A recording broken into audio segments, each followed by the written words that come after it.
The sensory displacement. The city of lights. You've been displaced. The humid heat of Tenochtitlan and the iron smell of the Spartan camps are gone. You open your eyes in the year 950 AD. You are standing on a Roman bridge made of smooth, pale stone, looking over the Guadalquivir River. This is Cordoba, the capital of the Caliphate of Al-Andalus. In the 21st century, Europe in the 10th century is called the Dark Ages.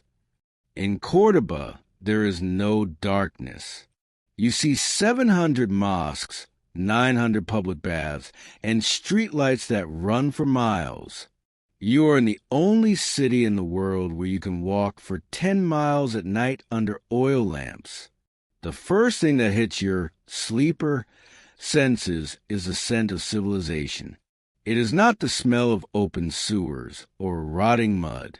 It is the scent of orange blossoms, rose water, and old parchment. The air is cool and fragrant. You hear the rhythmic splash of hundreds of water wheels, Norias, lifting water from the river into the city's aqueducts. But underneath the beauty, there's a sharp, clinical undertone, the smell of vinegar and alcohol from the hospitals by Maristans. You see people dressed in fine silks and cotton, reading books in the public squares. In a world where kings in London and Paris cannot sign their own names, the children of Cordoba are studying algebra. You are a sleeper, and you have just entered the Silicon Valley of the Middle Ages. The medical protocol. Physiology of the 10th century. In the simulation, your modern medical background, physiology and biochemistry, is your greatest weapon. You are taken to the Bimaristan of Cordoba. You see the physician's tablets working with herbs and pulse readings. They are following the works of Galen and Aristotle. They are the best in the world, but they are missing the invisible reality.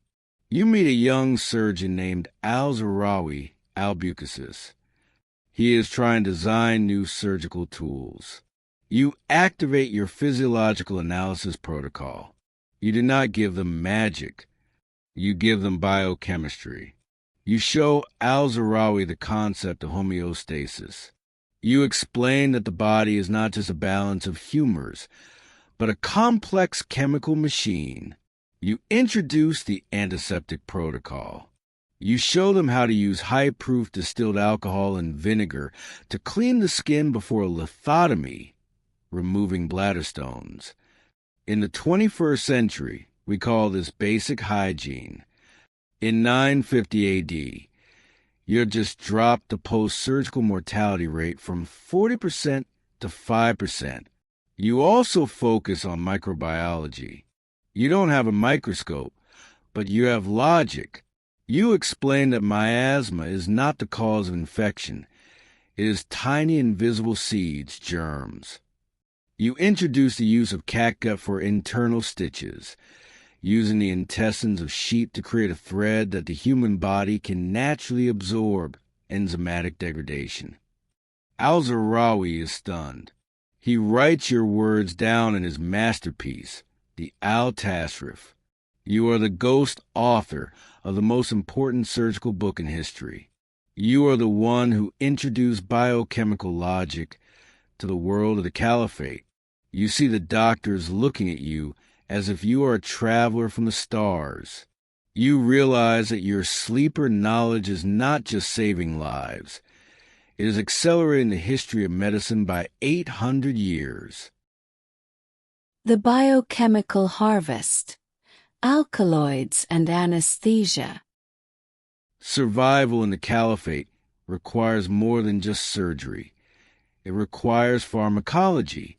You walk through the royal gardens of Madinat, al-Zahra. You see thousands of exotic plants from Persia, India, and Africa. You use your biochemistry protocol to identify the active compounds. You show the pharmacist adders how to perform steam distillation to extract pure oils and alkaloids. You introduce the sleeper sponge, the anesthetic sponge. You show them how to soak a sponge in a mixture of opium, mandrake, and hemlock, then dry it in the sun. When it is time for surgery, you wet the sponge and place it over the patient's nose. In the 21st century, we call this inhalation anesthesia. You have removed the pain from the 10th century.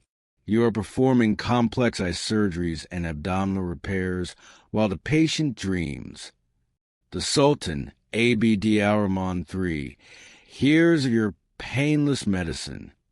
He calls you to the palace. He asks you if you can find the elixir of life.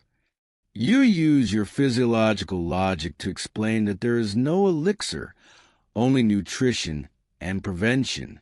You show the royal kitchen how to balance the diet using the Mediterranean protocol: high fiber, healthy fats, olive oil, and low sugar. You have just extended the life of the caliph by 20 years.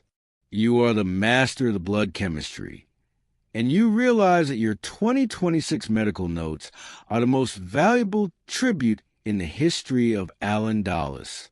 But as you watch the city's health improve, you feel the sleeper's warning. A healthy empire is a powerful empire, and a powerful empire attracts the shadow of the north. The Archive of Infinity. The Library of al-Hakam II.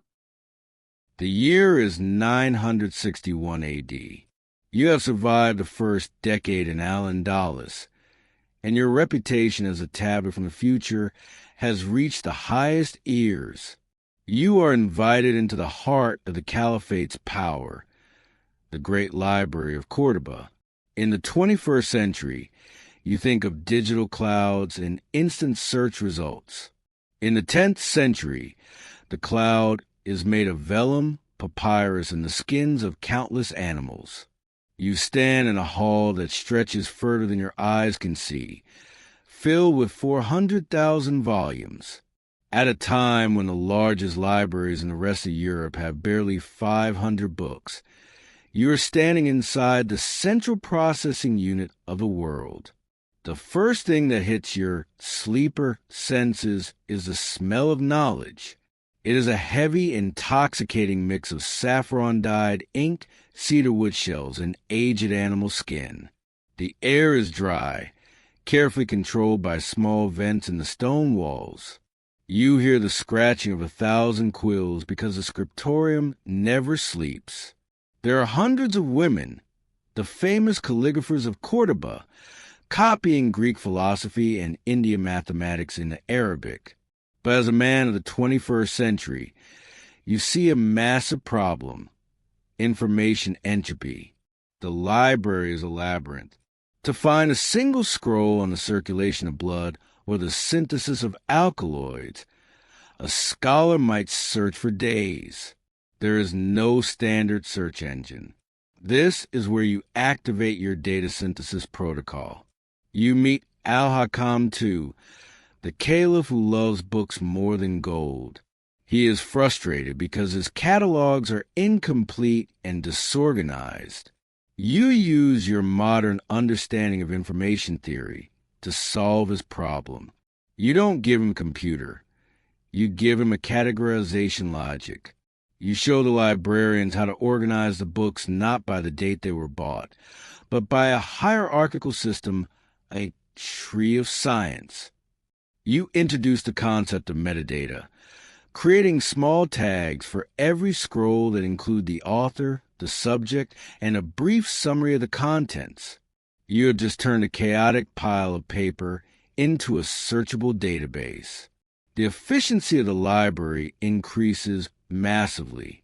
The scholars of Cordoba can now access the world's knowledge at speeds previously thought impossible.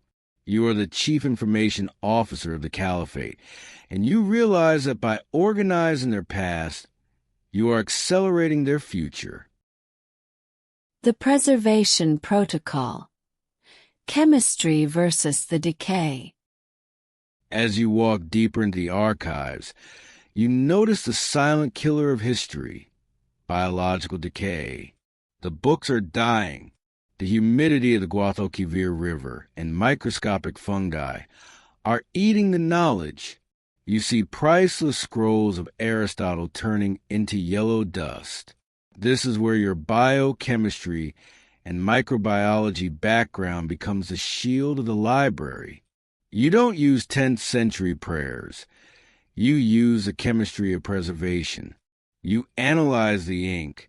The scribes use a traditional iron-based ink that is naturally acidic. Over decades, this acid slowly burns the parchment, eating the words from the inside out. You use your knowledge of pH dynamics to create a solution.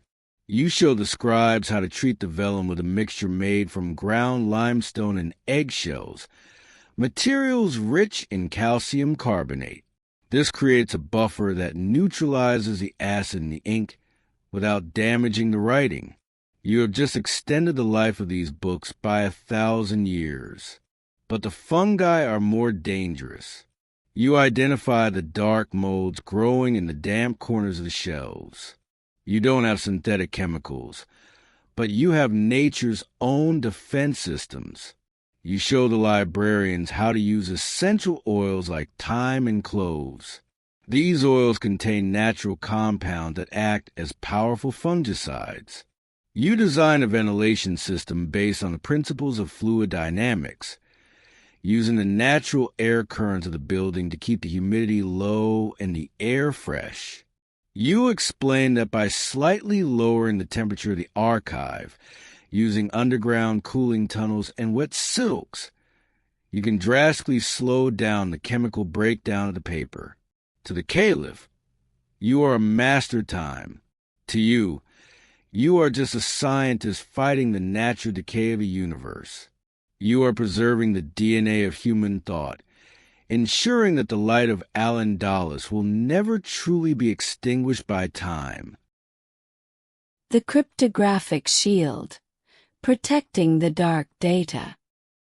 Knowledge is power, but some knowledge is dangerous. The caliph has secret maps of gold mines and the internal blueprints of his military fortifications. In the 21st century, you understand that information security is as important as the information itself.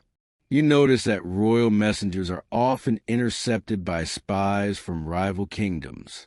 Their codes are simple and easily broken. You activate your cryptography protocol.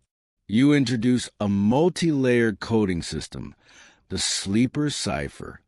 It is a system that uses a changing keyword found only in specific pages of books in the library. This makes the code almost impossible to crack using traditional language analysis. You show the caliph's intelligence officers how to use steganography, the art of hiding messages in plain sight. You teach the scribes how to hide secret text inside medical diagrams using specialized inks, or how to use invisible ink made from lemon juice that only appears when heated. You have just given al-Andalus a wall of secrecy. Their secrets are now as secure as modern encryption. But you feel the conflict of the sleeper.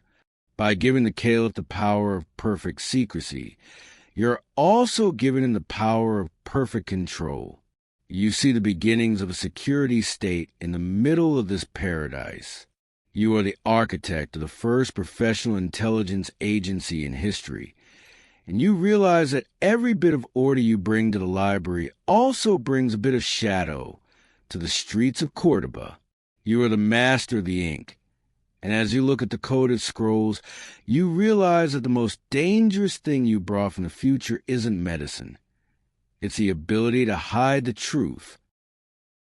The synthesis of the soul, the labyrinth of thought. At night, the library is lit by thousands of silver lamps. You sit with scholars from all over the world, Jews, Christians, and Muslims working together in a circle of translation.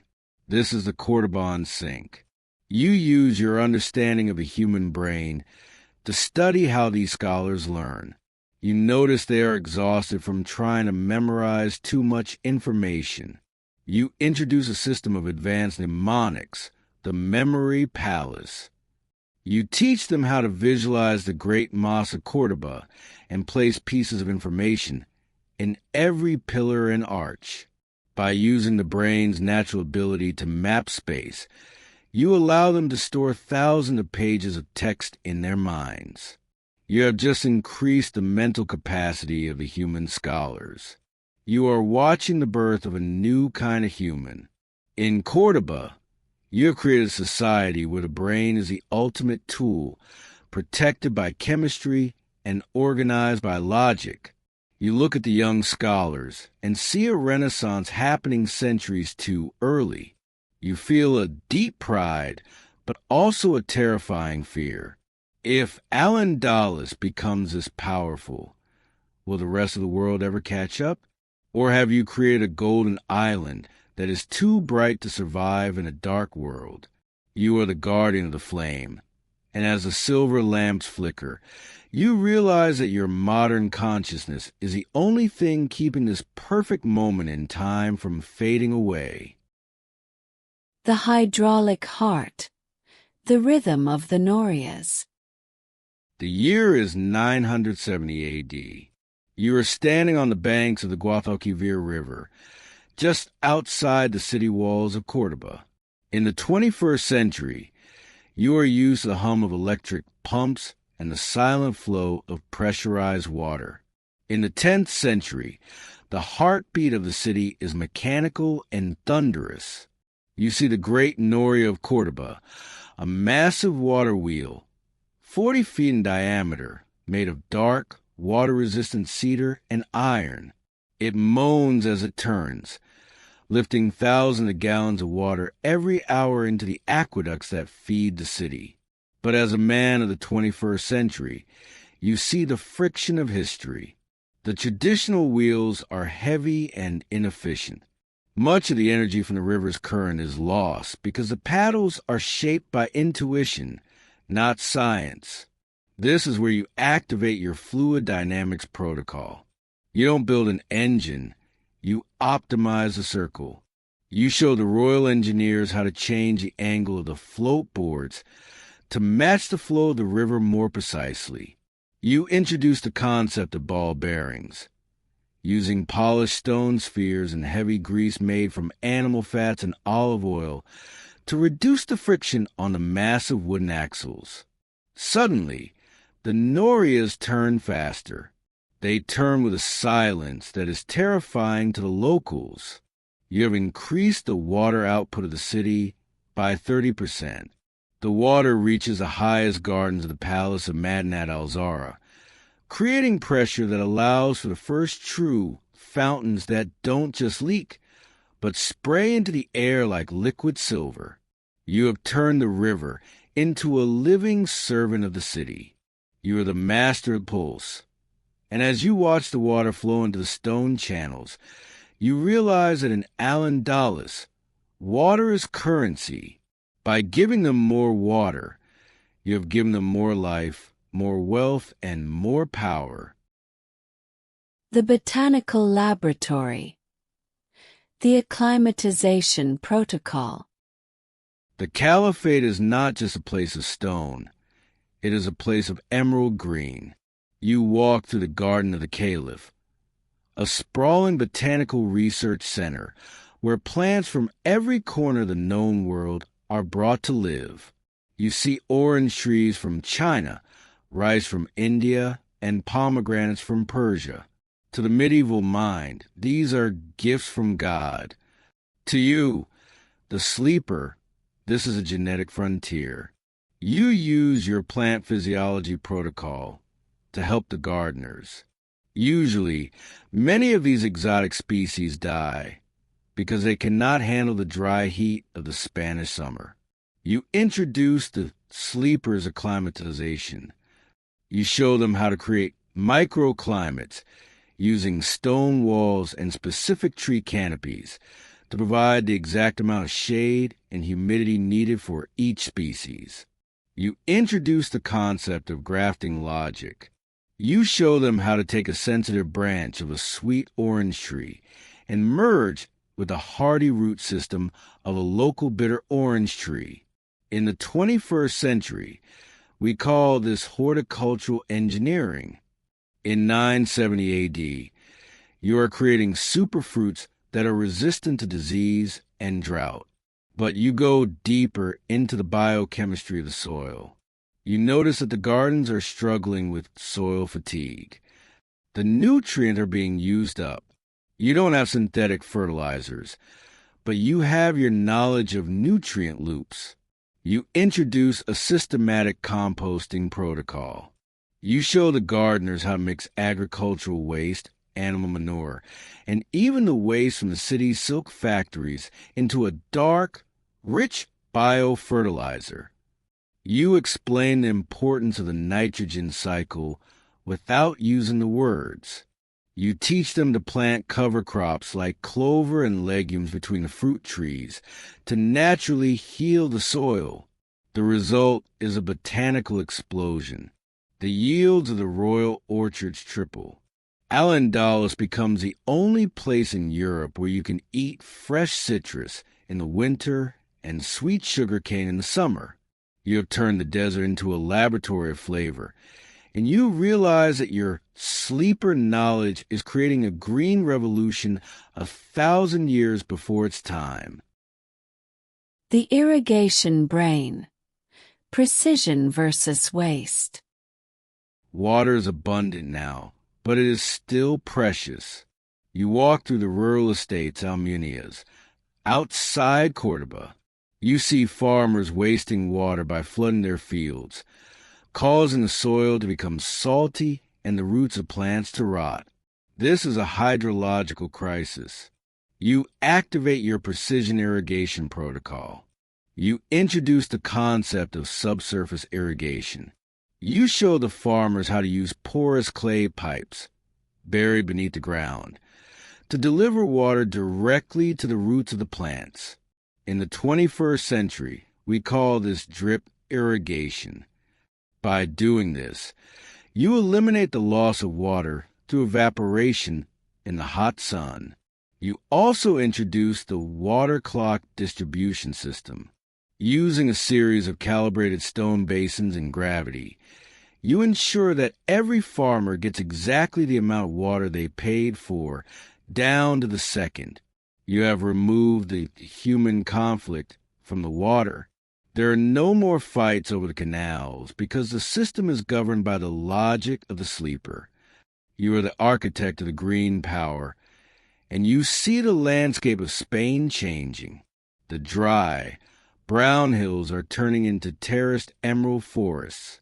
The economy of the caliphate shifts from simple trade to a massive agricultural surplus. Cordoba is no longer just a city of books. It is a city of food. You realize that a well-fed population is a peaceful population. You have delayed the social unrest of the Middle Ages by giving every citizen a full stomach. But as you look at the lush green fields, you see the sleeper's shadow. You have made Al-Andalus so rich that its neighbors, the starving kingdoms of the north, are starting to look at these green hills with eyes of fire. The cooling of the soul. The urban oasis.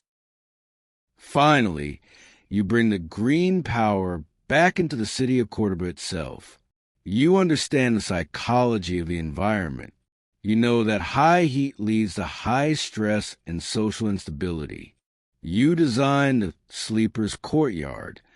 In every public square and hospital, you build small, sunken gardens filled with aromatic herbs like mint, lavender, and jasmine. You use your knowledge of evaporative cooling. You design thin, marble walls where water trickles down in a constant film. As the hot wind of the south passes over these wet surfaces, it loses its heat, dropping the temperature of the courtyard by 10 degrees. In the 21st century, we call this passive air conditioning. In 970 AD, it is a miracle of comfort. You see the scholars, the doctors, and the common citizens resting in these oases. You see the heart rate of the city slow down. You have used environmental physiology to create a society that is calm, focused, and healthy. At night, you sit in one of these gardens. The air is cool, the water is whispering, and the smell of jasmine is everywhere. You feel a deep sense of sleeper's peace. You have taken the 21 SD century's cold mechanical knowledge of biology and engineering and turned it into something beautiful, something living. You are the guardian of the emerald, and as you watch the moonlight reflect off the fountain, you realize that you haven't just built a city. You built a dream that is too perfect for the world outside. You are the bridge between the dry dust of the past and the green hope of the future, and you know that as long as the water flows, the light of al-Andalus will never fade. The Shining City, Madinat al-Zahra and the Architecture of Power. The year is 975 A.D. You are no longer in the narrow, jasmine-scented streets of Cordoba. You have moved 5 miles west to the foot of the Sierra Morena Mountains. You are standing in the middle of Madinat al-Zahra, the Shining City. In the 21st century, we call this an integrated administrative complex. In the 10th century, it is a miracle of marble, gold, and ivory. It is a city built on 3 massive terraces, rising like a staircase toward the heavens. The first thing that hits your sleeper senses is the visual overload. Every wall is covered in intricate carvings of vines and geometric patterns, but they are not just for beauty. You use your biophysics and optics protocol to analyze the structures. You notice that the architects are struggling with the acoustics of the great reception halls. When the caliph speaks, his voice is lost in the high, arched ceilings. You introduce the concept of acoustic focusing. You show the builders how to shape the horseshoe arches with specific curvatures to reflect sound waves back toward the center of the room. You are using the principles of wave mechanics to turn a stone hall into a perfect amplifier. Now, the caliph can whisper, and his words will reach every ear in the room with the clarity of a modern microphone. You have turned the architecture itself into a tool of political dominance. You are the master of the echo, and as you hear the voice of the caliph ripple through the marble, you realize that in al-Andalus, sound is authority. The Mercury Pool, the Psychology of Reflection. The center of the royal palace holds a secret that history will talk about for 1,000 years. You are standing in the hall of the caliphs. In the middle of the room, there is a shallow basin made of dark, polished porphyry, but it is not filled with water. It is filled with pure mercury, thousands of pounds of liquid metal, shimmering like a fallen star in the middle of the floor. In the 21st century, your medical mind immediately thinks of neurotoxicity and heavy metal poisoning. You realize the danger. You activate your biochemical safety protocol. You show the palace guards how to seal the room and provide ventilation to prevent the inhalation of mercury vapors. But you also see the optical potential. You notice that when the sunlight hits the pool, it creates a blinding, dancing reflection on the golden ceiling. You introduce the concept of control vibration. You show the engineers how to build a hidden mechanism that gently pulses the pool. As the surface of the mercury ripples, it catches the light and throws a strobing, hypnotic pattern across the room. When foreign ambassadors enter the hall, they are physically overwhelmed. The light moves with a frequency that confuses the human brain, what we call photic stimulation. The ambassadors feel dizzy, awestruck, and small. They think the caliph has captured the light of the sun itself. You have used neurooptics to create a psychological weapon. You are the architect of the Shimmer.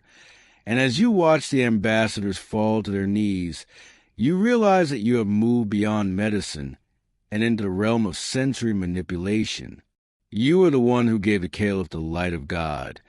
And in doing so, you made the empire feel immortal. The shadow of the North. Defense and quarantine. The year is 985 AD. The Golden Age is starting to feel the chill of the North. The Christian kingdoms of Leon and Castile are growing stronger, and the internal politics of the Caliphate are becoming fractured.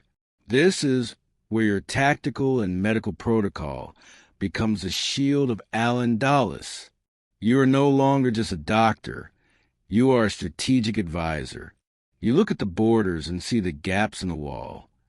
You introduce the concept of biological border control.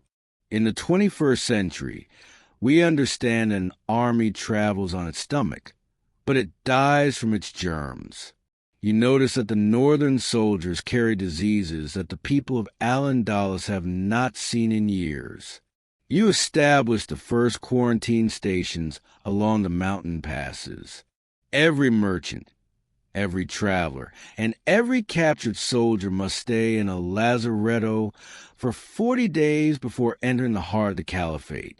You use your microbiology protocol to teach the guards how to identify the early signs of plague and smallpox. You are using preventative medicine as a form of border security. You have saved Cordoba from an outbreak that could have ended the civilization a century early. But you also focus on logistics. You show the military commanders how to use coded signal towers along the coast and the mountains. Using your knowledge of binary logic and light reflection, mirrors during the day, fires at night, you create a communication network that can send a message from the border to Cordoba in less than an hour. You have given the Caliphate a neural network of information. You are the master of the warning. And as you see the signal fires flicker on the horizon, you realize that your 21st century mind has turned a peaceful society into a hardened bastion. You have bought them time, but you know that time is a river that eventually washes everything away. The security state. The ethics of the sleeper. As the threat grows, the Caliphate becomes more paranoid. The shadow network you built in the library is now being used to track citizens. You see your cryptography and information protocols being used for internal security. You see people being arrested based on data analysis that you provided. This is your sleeper's moral crisis. You sit in your private laboratory in the Bimaristan, surrounded by your notes on physiology and biochemistry. You realize that progress is a double-edged sword. You gave them medicine to save lives, and they use it to keep soldiers in the field longer. You gave them a library to store knowledge, and they use it to store secrets. You gave them irrigation to feed the poor, and the wealth it created fueled a war machine. You feel the weight of the sleeper's guilt. You are a man of the future, trying to build a paradise in the past. But the past is made of human nature, and human nature does not change. You realize that you cannot stop the Reconquista, nor can you stop the eventual fall of the Caliphate. You can only decide what will survive in the final archive. The archive of the Mesquita. Encoding the DNA of thought. The year is 1000 A.D. The millennium has arrived, but the simulation is beginning to flicker. You feel the digital desync in the air. The smell of the orange blossoms is becoming thin, and the sound of the Guadalquivir is turning into the hum of an engine. You have one final mission. You go to the great mosque of Cordoba, the Mesquita. You walk through the forest of 850 red and white arches. In the 21st century, this is a UNESCO World Heritage Site. In 1000 AD, it is the heartbeat of the world. You find a hidden chamber beneath the mihrab, the prayer niche that points toward the spirit of the East. You prepare your final archive. You don't use gold or stone. You use your biochemistry protocol. You create a series of encoded seeds. You have synthesized a specific chemical sequence, a primitive form of data storage in organic molecules. You have written the 21st century history of medicine, the secrets of modern physics, and a warning of the sleeper into the molecular structure of a durable resin. You seal this resin inside a lead-lined container and bury it beneath the foundation of a mosque. You write a message on the lid of the container in a mix of Arabic, Latin, and a logical code that only someone who understands molecular biology can read. The light of the mind is the only true empire. If you find this, you are the next sleeper.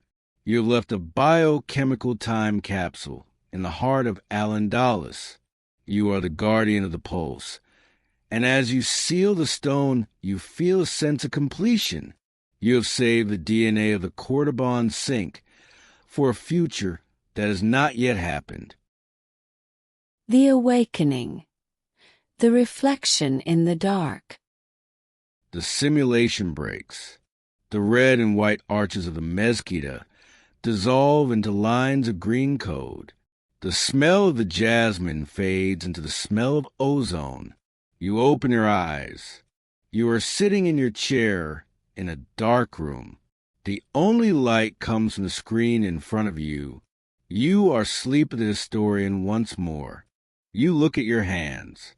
They are no longer stained with the ink of Cordoba or the mercury of Madinat al-Zahra. You are in the world of 2026. You go to your computer and search for discoveries in Cordoba. You see a news report from today, Wednesday, April 1st, 2026. Archaeologists at the Great Mosque of Cordoba have discovered a strange, sealed container during foundation work. Preliminary tests show an unknown organic resin with a molecular structure that appears to be non-random. Your heart stops.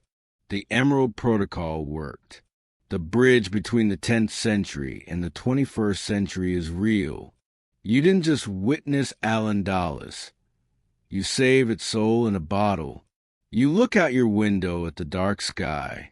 You realize that you are still a sleeper. But now you know the truth. The past is not behind us. It is beneath us, waiting for the right frequency to wake up. You are the man who saw the Light of Cordoba, and you are ready for the next simulation.